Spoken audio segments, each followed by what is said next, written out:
গণ অভ্যুত্থানে ক্ষমতা হারিয়ে প্রায় 9 মাস ভারতে অবস্থান করছে শেখ হাসিনা। এদিকে জুলাই আগস্টে হত্যাকাণ্ডের মাস্টারমাইন্ড হিসেবে একাধিক মামলা চলছে পতিত শেখ হাসিনার বিরুদ্ধে। বিচার নিশ্চিতে আনুষ্ঠানিকভাবে ভারতের কাছে শেখ হাসিনাকে ফেরত চেয়েছে বাংলাদেশ, যদিও বাংলাদেশে সে চিঠির কোনো উত্তর দেয়নি ভারত।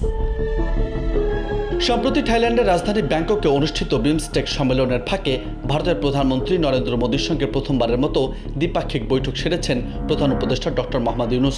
বৈঠকে ক্ষমতাচ্যুত শেখ হাসিনাকে ফেরত চেয়েছেন ডক্টর ইউনূস। শেখ হাসিনা প্রত্যর্পণ ইস্যুটি উত্থাপনের সময় মোদী নেতিবাচক ছিলেন না। এতে শেখ হাসিনাকে ঢাকার কাছে প্রত্যর্পণ করবে ভারত, এমনটাই মনে করেন প্রেস সচিব শফিকুল আলম।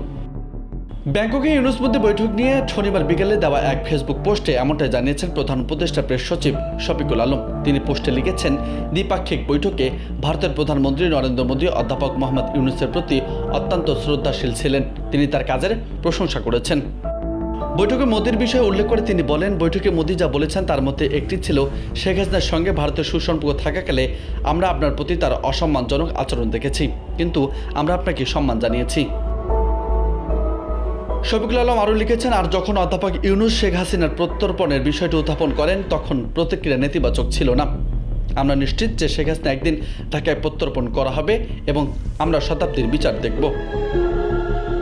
শফিকুল আলম আরও বলেন, এটা বেশ স্পষ্ট ছিল যে ভারত বাংলাদেশের সঙ্গে তার সম্পর্কের ক্ষেত্রে একটি নতুন দিক নির্দেশনা তৈরি করতে চায়।